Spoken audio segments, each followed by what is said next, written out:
Hello everyone, welcome my YouTube channel. आज के lecture में हम थर्मोडायनेमिक्स से एक टॉपिक लिया है हमने, वेपर कंप्रेसर साइकिल। ठीक है, इसके बारे में समझेंगे। ये एग्जाम के पॉइंट ऑफ व्यू बहुत ही ज़्यादा इंपॉर्टेंट टॉपिक है। ठीक है, तो इसके बारे में मैं आपको साइकिल बनाकर समझाऊंगा। ठीक है, और इसकी आपको थ्योरी भी लिखना है, क्योंकि मैं आपको थ्योरी के रूप में ही आपको इसको समझाऊंगा। ठीक है, तो आइए चलते हैं हमारा वेपर कंप्रेसर साइकिल।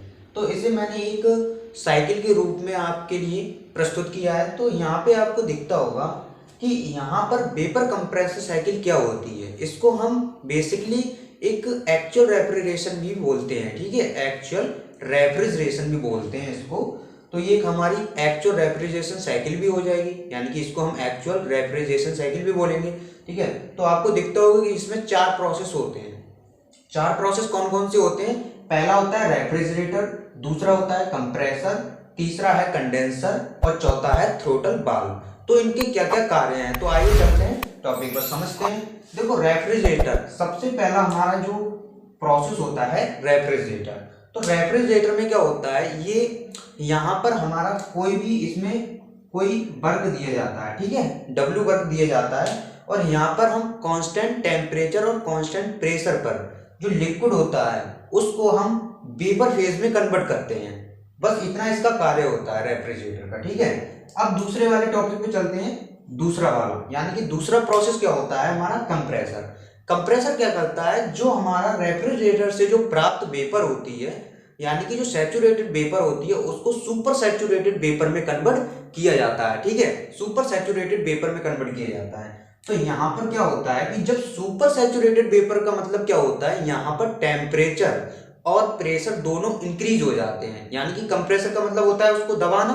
ठीक है, तो ये कंप्रेस कर देती है, जिससे उसका टेम्परेचर और प्रेशर दोनों इंक्रीज हो जाते हैं। ठीक है, तो यहाँ पर टेम्परेचर और प्रेशर दोनों ही इंक्रीज हो जाते हैं। ठीक है, और यहाँ पर हमारी सेंसिबल हीट और लेटेंट हीट भी हमारी इसमें उत्पन्न होती है। ठीक है, जब कंप्रेस करते हैं तो यहाँ पर सेंसिबल हीट भी होती है और लेटेंट हीट भी उत्पन्न होती है। तो दोनों होती है, यानी कि कंप्रेसर का मेनली जो वर्क होता है वो कार्य का होता है कि जो कंप्रेसर का जो वर्क होता है वो क्या होता है कि यहाँ पर कम से कम लेटेंट हीट से अधिक वेपर का उपयोग करना, यानी कि बनाना। ठीक है, कम से कम लेटेंट हीट से अधिक वेपर को बनाना। तो यहाँ पर क्या होता है कि हमारी जो सैचुरेटेड वेपर है, सैचुरेटेड जो वेपर होती है उसको सुपर सैचुरेटेड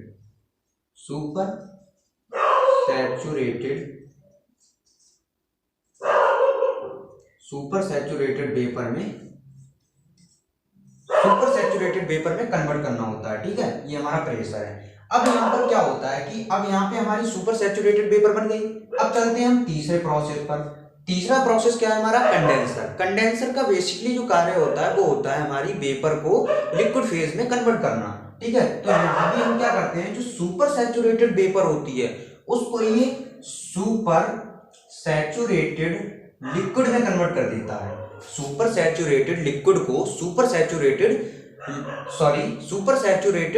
वेपर को सुपर सैचुरेटेड लिक्विड में कन्वर्ट कर देता है, यानी कि वेपर को लिक्विड में कन्वर्ट कर देता है। अब ये सुपर वर्ड कहां से आ रहा है? सुपर का मतलब ये होता है कि इसमें जो सुपर सैचुरेटेड लिक्विड जो प्राप्त होगा उसका टेम्परेचर और प्रेशर दोनों ही इंक्रीज होंगे यहाँ पर। लेकिन यहाँ पे क्या होगा, कंडेंसर में क्या होता है कि जो लेटेंट हीट और यानी कि जो यहाँ पर हमारा जो Q1 जो हीट है वो रिमूव हो जाएगी, और यहाँ पर लेटेंट हीट प्लस जो सेंसिबल हीट थी वो दोनों को रिमूव कर दिया जाएगा यहाँ पर। ठीक है, तो यहाँ पर हमें बचेगा सुपर सैचुरेटेड लिक्विड। अब सुपर सैचुरेटेड लिक्विड में क्या होगा, टेम्परेचर भी हाई है और इसका प्रेशर भी हाई है। लेकिन हमारा टेम्परेचर हाई और प्रेशर भी हाई होता है तो उस लिक्विड का हम ज्यादातर यूज नहीं कर सकते, वो हमारे लिए आगे के प्रोसेस के लिए ठीक नहीं है। तो उसके लिए भी हमने चौथा जो प्रोसेस अपनाया है वो हमारा थ्रोटल वाल्व। अब थ्रोटल वाल्व का मतलब क्या होता है कि यहाँ पर कांस्टेंट एंथैल्पी। अब एंथैल्पी क्या होती है, एक शॉर्ट डेफिनेशन बता देता हूँ कि एंथैल्पी जो होती है हमारी वो एक यूजफुल एनर्जी होती है।